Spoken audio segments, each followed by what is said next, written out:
네, 오늘도 현장에 나와서 예배 드리는 여러분들, 또 가정에서 온라인으로 영상으로 예배를 드리는 여러분들, 다 똑같이 하나님의 은혜가 있는 예배가 되기를 소원합니다. 그리고 예배를 통해서 하나님 앞에 큰 영광을 돌릴 수 있기를 바랍니다.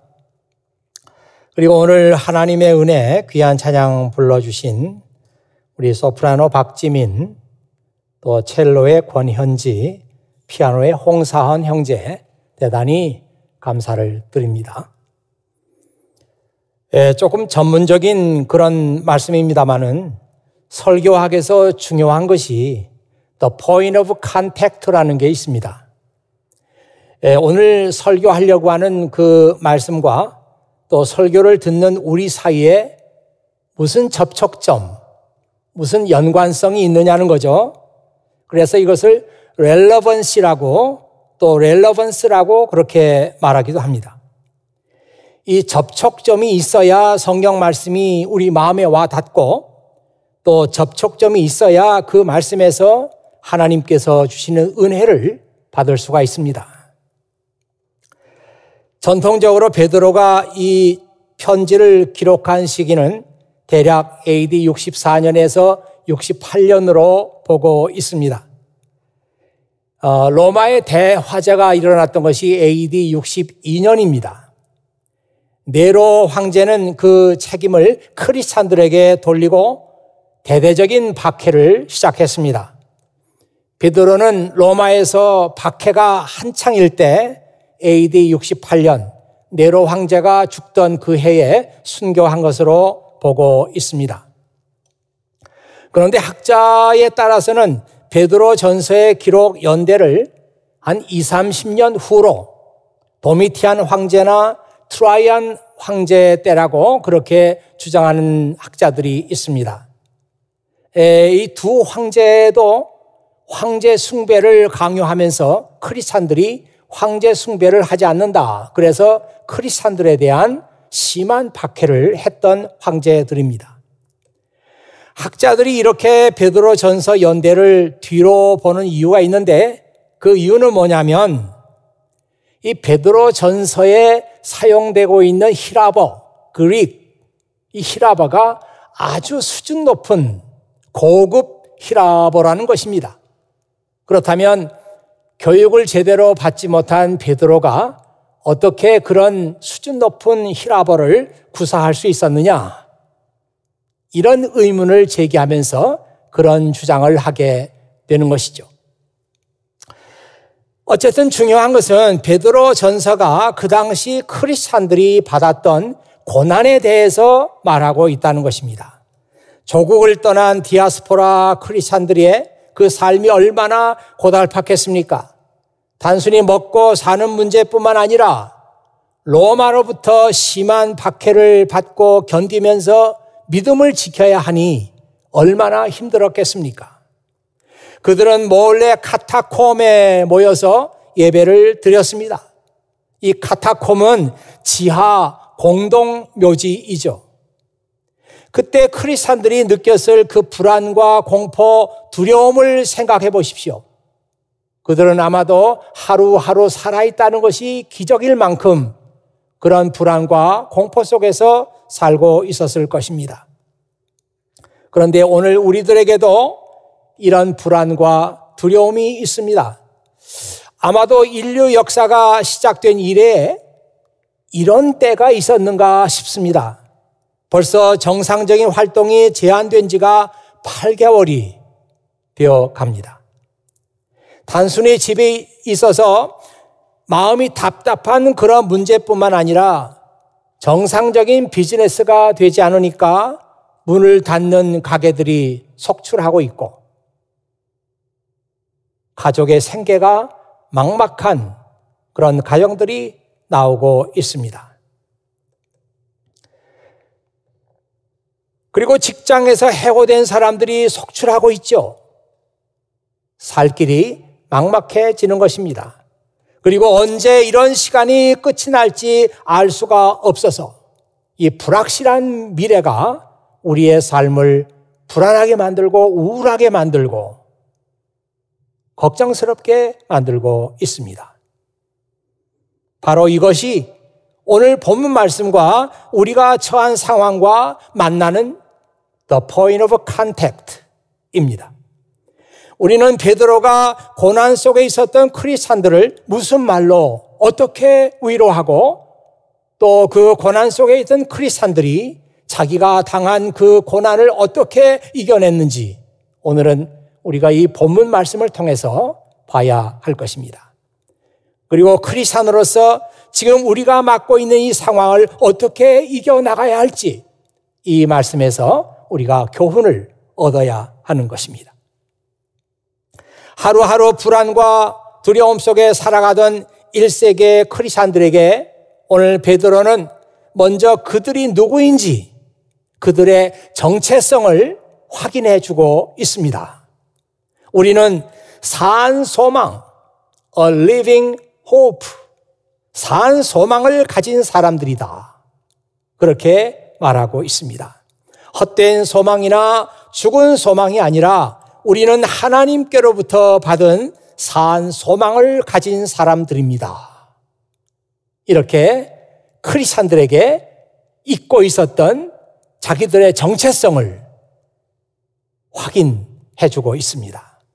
오늘 4절, 5절 말씀이 바로 그 말씀이죠. 이제 우리는 하나님께서 그분의 자녀들에게 주려고 준비해 두신 축복을 소망합니다. 이 축복은 여러분을 위해서 하늘에 간직되어 있으며 결코 썩거나 아름다움이 변하지 않습니다. 하나님께서는 크신 능력으로 여러분의 믿음을 든든히 지켜주셔서 구원의 날이 이를 때까지 여러분을 안전하게 보호해 주실 것입니다. 우리가 이 세상의 그 어떤 것에다가 소망을 둘 수가 있습니다. 그리고 그 소망대로 이루어지는 경우가 있어요. 그러나 대부분의 것들이 우리의 소망대로 이루어지지 않습니다. 그래서 우리가 실망하는 일이 더 많죠. 그러나 하나님께서 우리에게 주신 산 소망은 이 땅에 있는 것이 아니라 하늘에 간직되어 있는 그런 소망이라고 합니다. 이것은 시간이 지나가도 썩거나 변하는 일이 없기 때문에 산 소망을 가진 사람들은 결코 실망하는 법이 없다. 그렇게 말하는 것이죠. 그리고 이 산 소망을 가진 사람들은 하나님께서 든든하게 지켜주시고 안전하게 보호해 주신다. 그렇게 말씀하고 있습니다. 이것이 5절에 나오는 말씀인데요. 저는 그 다음에 나오는 6절 말씀을 읽으면서 깜짝 놀랐어요. 그러므로 기뻐하십시오. 눈앞에 있는 여러 가지 어려움으로 인하여 지금 당장은 힘들고 괴롭겠지만 기뻐하십시오. 아니 어떻게 당장의 눈앞에 여러 가지 어려움들이 있는데 어떻게 이 어려움들을 우리가 기뻐할 수가 있겠습니까? 하나님께서 우리에게 주신 산 소망을 가진 사람들은 이 어렵고 힘든 일들을 이길 수가 있다는 것입니다. 다시 말하면 내가 누구인가? 나는 산 소망을 하나님께로부터 받은 사람이다. 이런 자기 정체성을 회복한 사람들은 당장의 눈앞에 벌어지는 일들이 괴롭고 힘든 일이지만 이것을 해석하는 관점이 달라지는다는 거예요. 이런 산 소망을 우리가 잃어버리고 살 때는 그냥 어렵다, 힘들다, 어떻게 하지, 불안하고 답답하기만 한데 나는 누구냐? 나는 하나님께서 산 소망을 준 사람이다. 나는 산 소망을 가진 사람이다. 이런 정체성을 회복하고 나면은 지금 눈앞에서 벌어지고 있는 여러 일들이 새로운 관점으로 보이고 해석된다는 것이죠. 여러분 지금 한번 사진을 보시기 바랍니다. 이분이 유명한 빅터 프랭클이라고 하는 분인데요. 이분은 오스트리아에 있는 위인 대학에서 신경정신의학과 교수로 있던 분입니다. 이분이 그 옆에 있는 책 Man's Search for Meaning, Man's Search for Meaning, 그 인간의 의미에 대한 연구 또는 탐구, 뭐 이렇게 번역할 수 있겠네요. 우리말로는 죽음의 수용소에서 이렇게 번역했습니다. 이 책은 세계 제2차 세계대전 중에 나치 포로 수용소에서 있었던 일을 기록한 것입니다. 답답하고 절망적인 그런 환경 속에서 자신의 삶에 대한 태도가 그 포로들마다 다 달라요. 어떤 사람들은 아주 극한 그런 절망 속에서 자기 삶을 원망하고 아무 희망이 없게 그렇게 살아가는 사람들이 있고, 극히 소수의 사람들은 여전히 그런 환경 속에서도 소망을 포기하지 않는 사람들이 있습니다. 그리고 날마다 사형장으로 끌려나가는 그 사형수들을 보면서 이 빅터 프랭클, 이분이 그것을 보고 느낀 점들을 책으로 잘 정리를 해놓고, 이분이 나중에 극적으로 그 포로 수용소에서 나오게 되죠. 그래서 그때 그가 느꼈던 이것을 로고테라피라고 하는, 우리말로는 그 의미요법이라고 하는 그런 그 생각으로 이 책을 썼습니다. 이 로고테라피의 중요한 컨셉은 이런 것이죠. 한 개인을 움직이는 결정적인 힘은 삶의 의미이다. 그 순간 어렵고 힘들지만 그 순간이 주는 삶의 의미를 찾고 발견했던 사람들은 그 삶이 달라진다는 거예요. 그러나 똑같은 환경 속에서 삶의 의미를 찾지 못했던 사람들은 아무런 희망이 없는, 내일이 없는 그런 삶을 살게 된다는 것이죠. 그가 이런 이야기를 했어요. 그 책에서 몇 가지 얘기를 여러분과 함께 나누도록 하겠습니다. 한번 화면을 보실까요? For the meaning of life differs from man to man, from day to day, from hour to hour. 삶의 의미는 사람마다, 그리고 날마다, 그리고 시간마다 달라져요. What matters therefore, 그러므로 is not the meaning of life in general. 일반적인 의미에서 그 삶의 의미를 얘기하는 것이 아니에요. But rather the specific meaning of a person's life at a given moment. 주어진 특별한 그 환경, 특별한 그 순간의 삶의 특별한 의미가 뭐냐? 이 순간이 지금 나에게 주어졌는데 이 순간에 내가 가지고 있는 삶의 의미가 뭐냐? 이것이 문제지. 우리가 일반적인 삶의 의미를 말하고 있는 것은 아니다. 그것입니다. 그가 또 이런 말을 했어요. In some ways, suffering ceases to be suffering at the moment it finds a meaning such as the meaning of a sacrifice. 어떤 때는 이 고통, 이 서퍼링이 중단되는 때가 있어요. 멈추는 때가 있다고요. 그때는 그 순간에 삶의 의미를 찾는, 그때는 내 고통이 멈춰요. 예를 들면 such as the meaning of a sacrifice. 내가 지금 고통스럽고 내가 힘든데 알고 봤더니 지금 내가 받고 있는 이 고통이라는 것이 sacrifice, 뭔가 희생의 의미가 있었구나. 뭐 그런 것들을 발견하는 순간에는 내 고통이 더 이상 고통이 아니에요. 멈춰져요. 그런 얘기죠.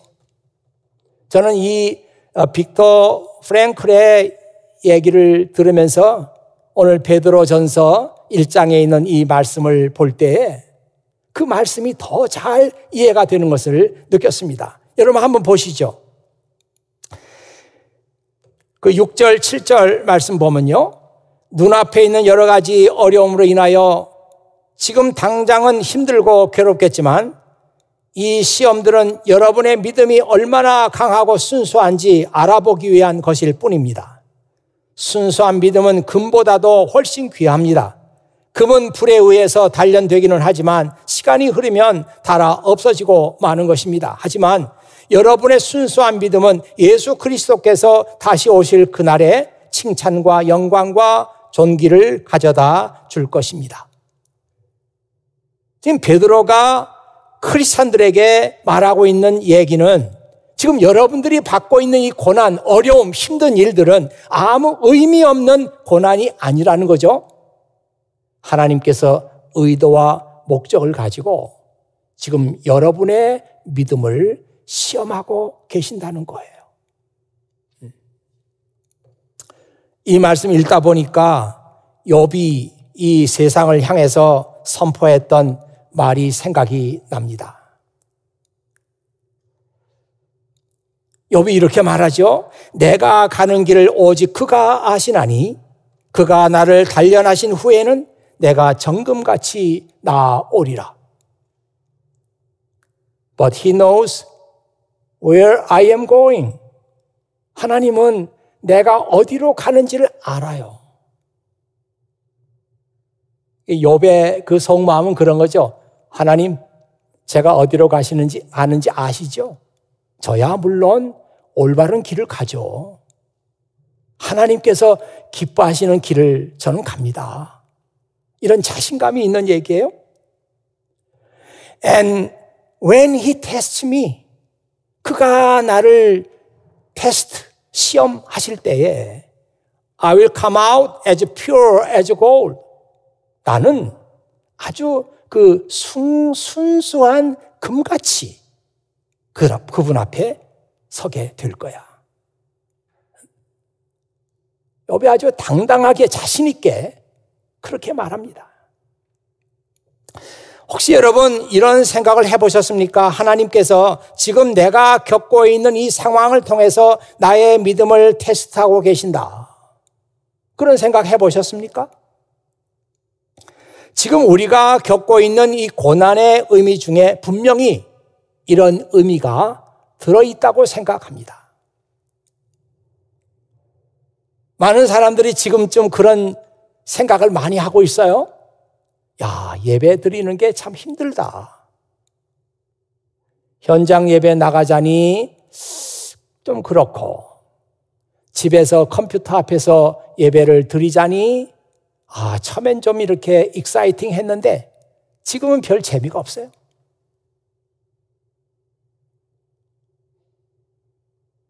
여러분, 그런 생각하는 사람들이 많다고 합니다.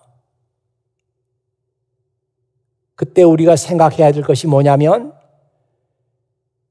이 온라인 예배 외에는 지금 대안이 없어요. 다른 대안이 없습니다. 우리가 하나님을 예배하고 하나님의 말씀을 들을 수 있는 다른 대안이 없어요. 그러니까 힘들다고만 생각하면은 하나님을 예배할 수 있는 기회를 영영 우리는 잃어버릴 수밖에 없습니다. 하나님께서 이 시간에 우리의 믿음을 테스트하고 계시는 거예요. 야, 컴퓨터 앞에서 예배드리기 어렵지? 이제는 익사이팅한 게 아무것도 없지? 이제는 점점 마음이 게을러지지? 그래도 너는 이러한 환경 속에서 여전히 나를 찾고 여전히 나를 예배할 수 있겠느냐? 우리의 믿음을 테스트하고 계시는 거예요.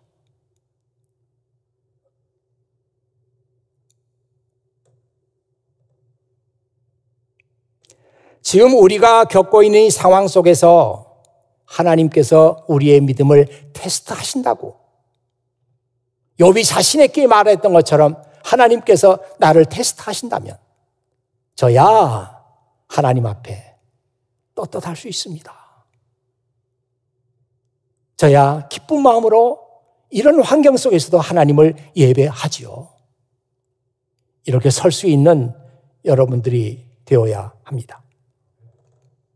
자, 둘째로 베드로는 고난받고 있는 크리스찬들에게 여러분의 믿음에 목적이 있다는 사실을 가르쳐 줍니다.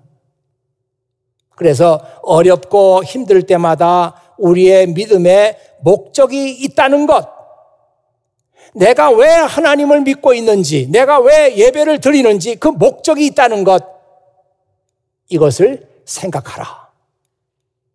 그래야 눈앞에 있는 어려움들을 이겨나갈 수가 있다. 그렇게 말하고 있습니다. 오늘 제가 설교 제목을 The Purpose Driven Faith라고 그렇게 정했습니다. The Purpose Driven Faith. 믿음이 이끄는, 목적이 이끄는 믿음. 그죠? 목적이 이끄는 믿음. 아마 여러분들이 지금 화면에 보시면 릭 워렌 목사님이 썼던 The Purpose Driven Life를 생각할 것입니다. 하여튼 이 책 때문에 이 목사님은 엄청 유명한 분이 됐어요. 오죽하면은 타임즈의 카버 스토리로 이분의 얘기가 실릴 정도였어요. 대단하죠. 그는 5개의 삶의 목적을 정해놓고 우리 모두가 다 그 목적이 이끄는 대로 살아야 된다. 그런 책을 쓴 거예요. 그가 발견한 5개의 삶의 목적은 다 성경책에서 발견한 것이죠.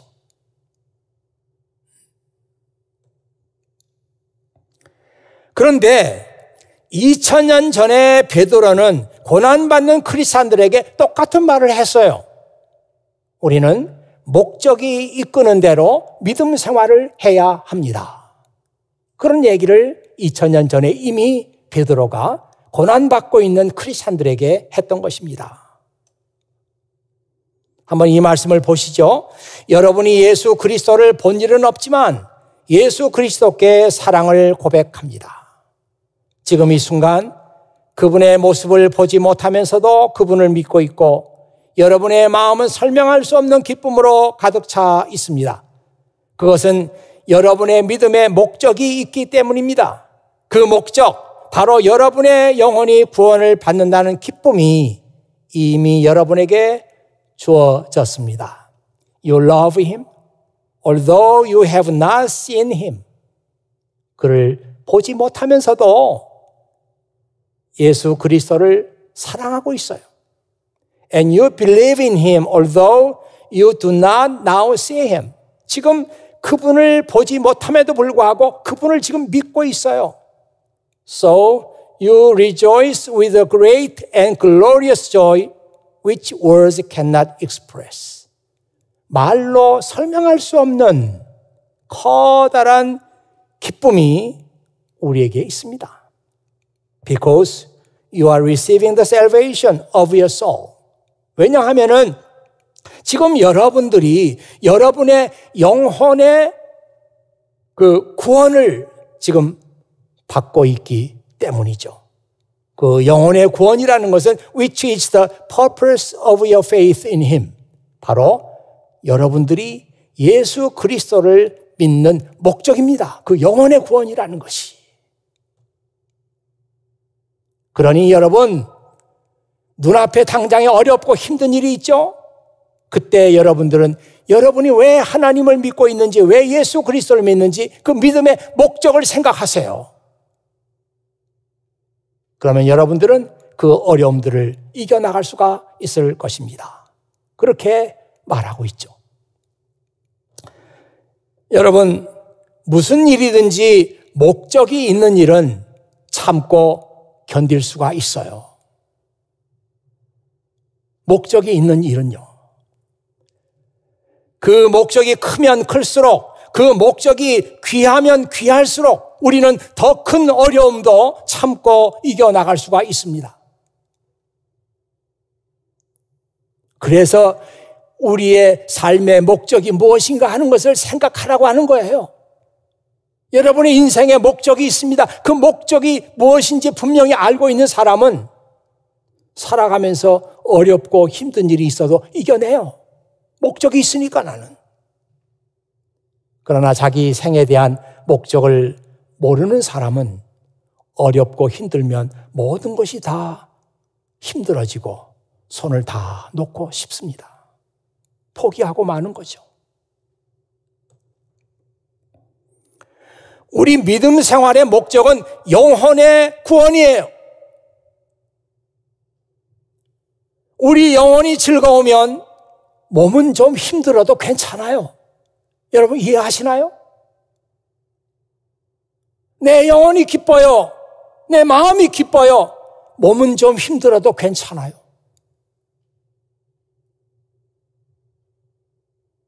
하지만 우리 영혼이 힘들면, 우리 마음이 힘들면 몸도 힘들어요. 삶이 귀찮아져요. 삶이 무기력해져요. 그렇지 않습니까, 여러분? 삶이 힘들고 믿음 생활이 힘들수록 여러분의 믿음의 목적을 생각하십시오. 이것이 2000년 전에 베드로가 고난받고 있는 크리스찬들에게 주었던 충고의 편지 속에 나오는 구절입니다.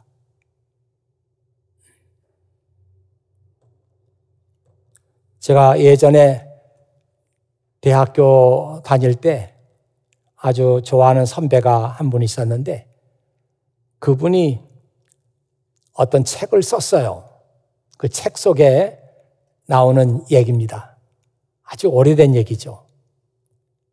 저에게 이 책을 선배가 줬어요. 근데 그 책 속에 이런 얘기가 있었습니다. 그 책은 자기가 직접 쓴 책은 아니고 번역한 책인데 리차드 범브란트라고 하는 그 루마니아의 그 목사님의 얘기를 번역한 책이었어요. 시베리아의 한 형무소에 수녀들이 수감이 됐습니다. 그래서 형무소에서는 이 수녀들에게 수녀복을 벗고 죄수의 옷으로 갈아입어라 이렇게 명령을 했는데 수녀들이 그것을 거부하는 것입니다. 우리는 옷을 갈아입을 수가 없습니다. 그래서 형무소 당국은 수녀들이 목욕을 하는 동안에 수녀복을 다 감추고 죄수복을 갖다 놨어요. 그러면 설마 그들이 죄수복으로 갈아입겠지 그랬는데 이 수녀들은 여전히 죄수복을 입기를 거부하는 것입니다. 그래서 형무소에서는 할 수 없다. 그래가지고 이 수녀들을 영하 40도가 넘는 추위 속으로 내몰았어요. 설마 그런데도 옷을 안 입으려고?